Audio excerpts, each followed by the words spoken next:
Empire.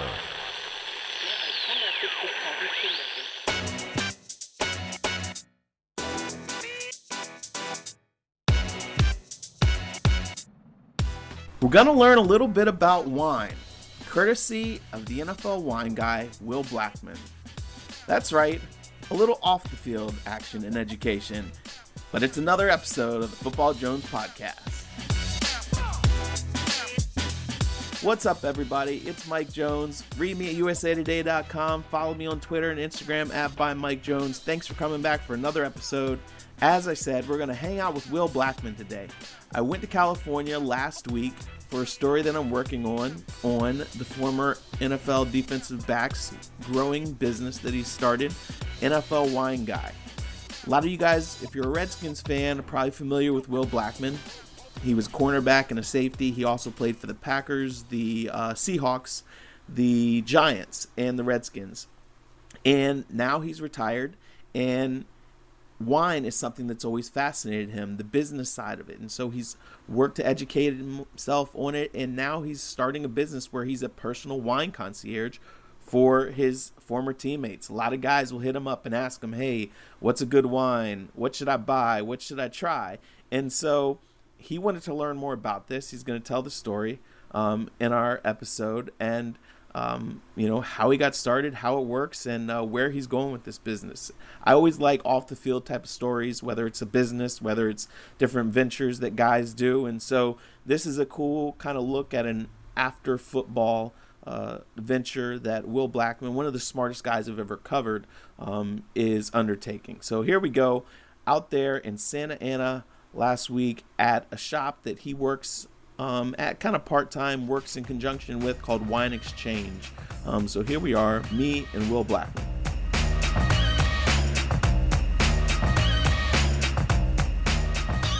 So how did you get into this? How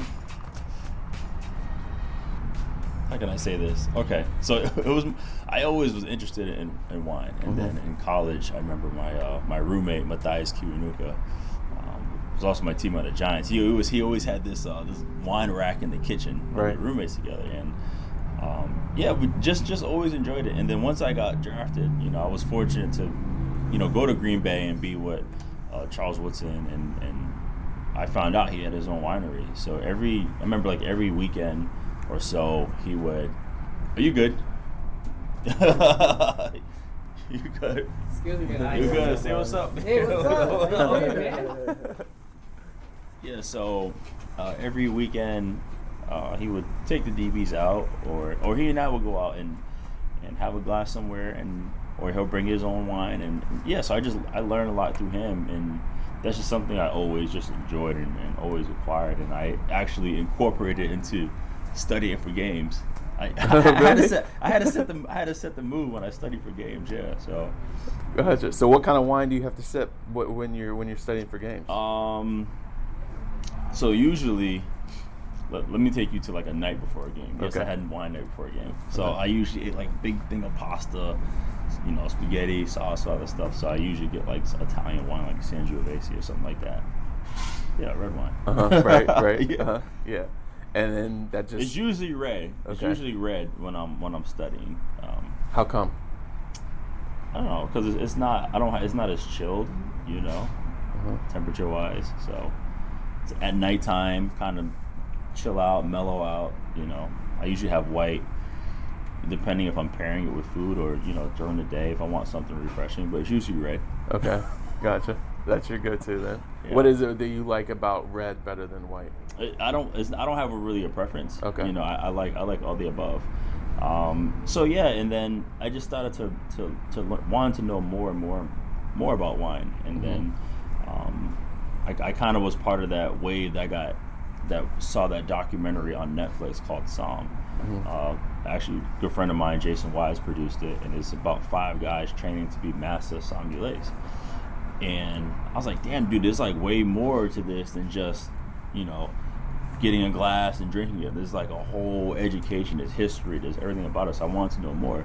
So we're in Santa Ana. Costa Mesa is probably the next exit. They have a wine boutique there. one of the owners is Peter Neptune, who's a master sommelier, and they have classes there. So I was like, man, I want to go and take a class. And so through the WSET Wine and Spirits Education Trust, I took a 8-week course there and ended up getting a level 2 certification. I have my nice pin here. There we go. Yes, got my pin there. So yeah, so it was cool because it told me there's like way more about it. You know, there could be I could have a $2, $5 bottle of wine and appreciate it because I knew I would know what the producer did or the history of what went into that bottle of wine, or I can get a 300 bottle of wine where they probably put all extra stuff in there and took shortcuts, but found a way to make the wine taste good, you know? So it's like, it all depends, yeah. So, yeah, and so that's kind of where it took me in terms of my mind, a whole different perspective. So when people ask me, oh, do you like red, do you like white? I'm like, I like everything. Yeah. You know, I can appreciate any kind of glass, so it doesn't matter. So it's funny. Now, what year was this? And was this during the off season that you took this course, or? It was during the off season. Dude, I can't remember when I got this thing. I think it was after 15, I believe. Okay. Yeah. I think after that playoff loss to the Packers, I went and had a lot of wine. I think. Okay, Yeah, right. I think Right. How does it work? You get a text message from a guy or a phone call from a guy saying, this is what I'm looking for, or how does that part of the process? Yeah, so in terms of the whole concierge part, how it works really. We're walking now? If you want. Yeah. Oh no, we can start here first. Okay. Yeah. The whole concierge part, it's kind of like, so basically so I came here to Wine Exchange, right? So the reason I came here initially is because, you know, I want to learn more about the wine business, and I'm like, man, let me learn how the retail side works. So I come up here, hit up Tristan and Kyle, and talk to them about like, hey, can I just hang out here or even work here, whatever it is, like get a part-time job here just to learn. They're like, yeah, whatever, just what do you want to do? I'm like, all right. And so they kind of had an idea where it was like, hey man, like, you know Christian Navarro? I was like, yeah, he's kind of like the wine concierge to the stars. He's like, you can kind of like, you know, guys, because I say guys hit me up all the time just for ideas or advice. You know, they're like, you can kind of be the wine concierge to athletes. You ever thought about that? And I was like, I have thought about that. So, kind of still like in a process of like letting people know, like, okay, whatever you guys need, word of mouth. I'm not out there advertising like, hey guys, hit me up if you need anything. So yeah, sometimes I get direct or, you know, requests like, I want this, or you like what do you like, what's hot right now, like what's cool, what do you think? And I'm not like, oh, you gotta go get this, you know, $500 bottle of wine. Like it's never like that. Like there's a baseball guy in Florida. I found him a cool Bordeaux Left Bank, which is Cabernet. It's probably like $30 a bottle, and he bought a case, like something like that. So yeah, gotcha. So what's been one of the most unusual requests or most challenging requests? I haven't. You know, like, fortunately, you know, the help here at Wine Exchange, there are no challenging requests because they go anywhere and the red carpet pulls out for them. So it's kind of like pretty much can get whatever people are looking for the most part. Right, gotcha. Yeah, gotcha. All right, unless a guy, one of my close friends is like, hey man, you know, get some Screaming Eagle. I'm like, dude, that went for like an auction that I think went for like $500,000 at an auction. Oh wow, for a bottle of Screaming Eagle. It's like, dude, like chill out, bro. Yeah. What makes that so? It was just an auction. It was Tristan can tell you more about it, but that's, you know, people probably were there and muscled up and wanted this Screaming Eagle bottle of wine, and yeah, I would never. So when you're sipping wine, can you taste it and be like, oh, this is by this company versus this? Oh, in terms of like blind tasting wise? So that's another beast. I actually did that with Lauren Fioravante, who is a master somm, and we actually did it on Somm TV, blind tasting together. I'm not at the point where I can take you to the actual vineyard. Some people can do that, which is wild. But I can kind of have an idea, like, okay, this is that. Like, my wife and I were at an event the other day, and she all of a sudden showed up with glasses of wine because, I didn't know there were any, and I smelled it, tasted it. I was like, oh, I was like, okay, she got me a Chardonnay. Okay. Yeah, like, I can somewhat do that. Right. How would you describe the smell and the taste of a Chardonnay?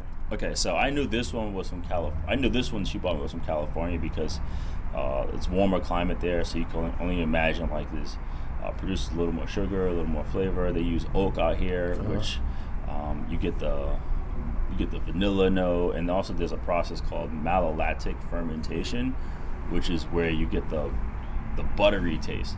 Lactic, right? Milk, dairy, right? You get the buttery, creamy taste. I'm like, okay, these are all characteristics of a California Chardonnay. Okay. And once again, and what's funny is that's taught. Right. So there's not like, because I thought people just had like a natural gift. Right. You know, you take a glass, man, like they know what it is, but it's taught.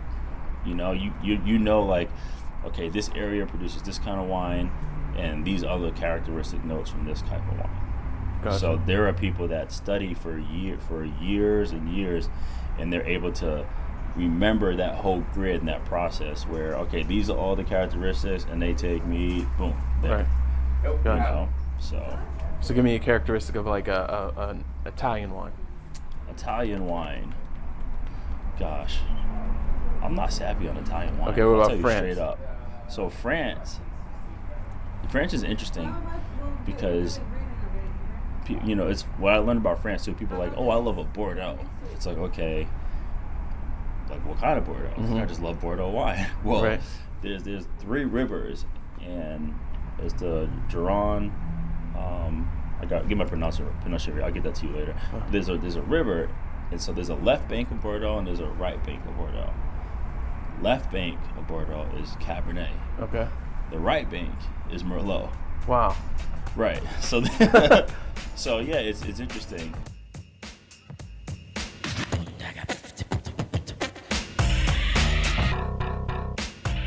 If you said you've had some guys who are very picky or whatever, why do they bother hitting you up if they already know or go check it or whatever? Just because they need that recommendation and they know that you've studied up on this? Yeah, I think that's what it comes down to. Just my recommendation, or guys, like I said, if guys are business savvy, then they're gonna like, okay, I'm gonna compare, because they might have somebody they know already. Right. You know, it's more so like, I trust Will. Yeah. You know, he's not gonna mess with me right now, so I don't know. That's kind of how I see it. Yeah. So what do you like about being a wine concierge? Me, I'm just all about like sharing, man, and that's kind of what it is.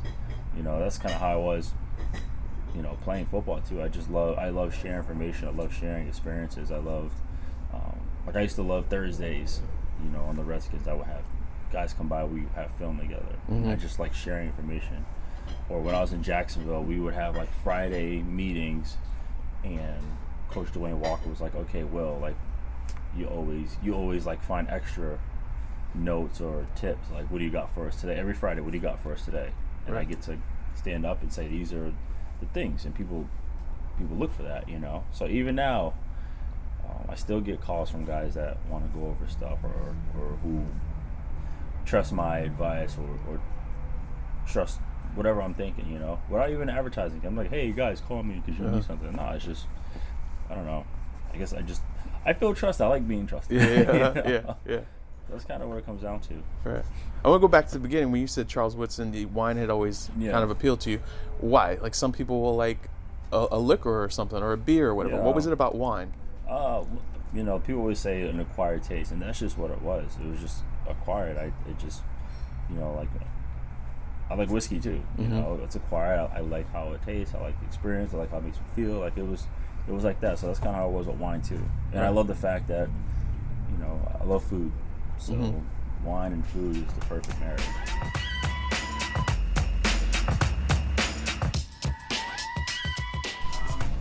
So I think basically, man, is obviously doing what I do football wise, you know, learning about the wine. That's kind of where I was like, man, I want to share this more and talk to people about it. And I really didn't want to talk about it. We can walk this way. I didn't want to really talk about it on my main like Twitter handle and stuff like that, because I had people who follow me don't care about wine really. They want to know more about like football and my knowledge and stuff like that. So I was like, let me create NFL Wine Guy. Right, yeah. I thought it had a ring to it. NFL Wine Guy, right? Yeah. It says exactly what it is. And let me create a whole page there. And if I did post anything wine on my main Will Blackmon handle, did I get some people? So I was like, okay, let me find a way to monetize and get people all the way over here. Right. And so I was like, okay, well, NFL Wine Guy, concierge, personal concierge to, athletes or whoever it is. And then I was like, man, I should like kind of have a wine club. I should try to do this, but I want to be able to try to have something for everybody, not just, I take care of the big dogs. I want to get everybody involved, the real passionate people. So that's where me and my buddy Patrick Meyer, he's became the creative director of NFL Wine Guy, and we're gonna start a subscription service. Okay. Where people can subscribe, join the wine club. Every month we send them 2 bottles of my favorite wine that month. And so it's just gonna create a whole culture, because I for real enjoy this whole wine life. Like it's scary because it's almost like as passionate as it was like with football. Like it's like that. It's not. This is not a hobby. This is a real deal. Like I'm not playing with this stuff. I really love it. It's a completely different world. Once again, I love the history. I love the art. I love the stories. I love all of that. And that's kind of how it was for football with me too. Like I grew up watching NFL films with Steve Sable, John Facenda's voice. And all that, and just the art and the history of the foundation, and I appreciate all that, and that's where I could see the similarities with that. Gotcha. Yeah. It's like the best wines go through, like, they gotta be stressed. They go through the worst stuff. You gotta have strong. You can't just get regular soil that you grew tomatoes on. No, you gotta get like really, gravel or clay or just all kinds of stuff to stress it, because the wines that fight through the most stress really produce the best grapes. So it's cool. Wow. So were you working on? Are you starting your own label? Or do you think that's something in the future? Eventually I'm gonna do that. I'm in a small process right now. I'm really working on this NFL Wine Guy thing. It's gonna be a whole brand. It's gonna be Wine Club. Like I said, instructional one-on-one videos, how-tos, right? Fun things, dinners, events. All that stuff. I'm really gonna make it a big deal. Gotcha. So eventually you'll have your own vineyard one day, you think? Maybe a virtual winery. Okay. We'll see. Gotcha. Yeah. Cool. That's cool, man. Yeah, man. That's good. So are you out here? Is this like every day of the week, like 5 days a week, 3 days a week, or like the shop? Yeah. I come here just Tuesdays. Okay. Tuesdays is a big distributor day. Where they come here. And so the guys want me to come here, and sit down, try these wines, right, and learn, get schooled up, right. Like last week we had a couple of wines that were fault wines that were bad wines. Oh, okay. So they wanted me to like smell these wines, like this is bad, right. And the sign of a wine that's not good, like always smell the bottle. If you smell like cardboard or something of that nature, like wet cardboard, something like that, like that's that wine. Toss it. Wow.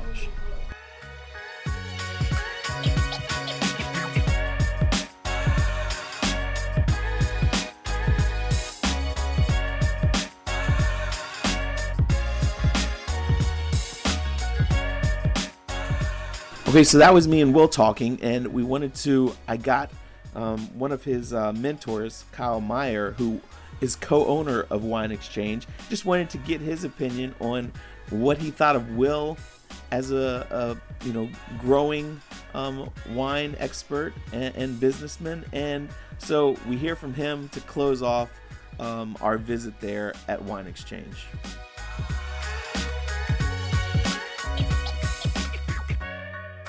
So, as a wine concierge, what is it that you observed about Will that makes him good at this?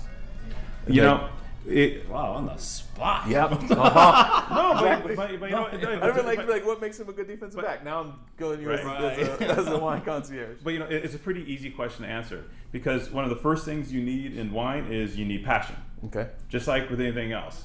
And the key for us is when we talked to Will, we noticed straight away that he had the same passion for this as he did his hitting wide receivers. Yeah. You know what I'm saying? Like, right. He's got the same, you could see, like, the gears are grinding. Right. And when I see people that the gears are grinding, that's when I know, like, they're in it to win it, right? Right, yeah. And I haven't seen him do anything halfway, you know what I mean? Right. So in that sense, we knew he had the passion, so it's up to us to work with Will to develop and create the base with which he can unleash that passion on the rest of the wine world.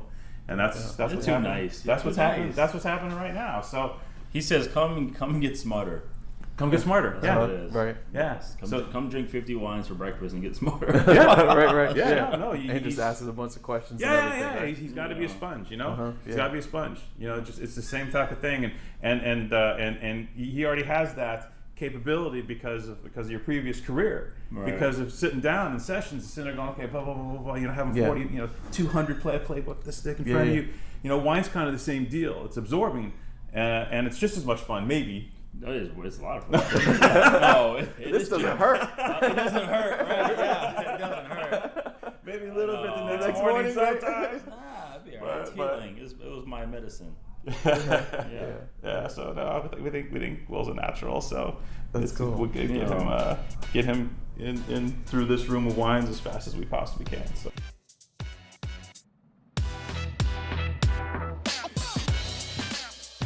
Well, I hope you enjoyed the episode. Interesting stuff. I did not know an ounce of what I learned about the wine business and all of that from Will. As you can tell, he really knows his stuff, but he's also growing and expanding in his knowledge. It'll be interesting to see how his business grows. Hope you guys enjoyed it. Come back for another episode. Share this with your friends. Download, subscribe, tell them to. Again, the story will be online Friday on usatoday.com, so you can read the whole thing. And then I will talk to you guys next week for a recap of this coming weekend's football action. Thanks. Hope you have a great day.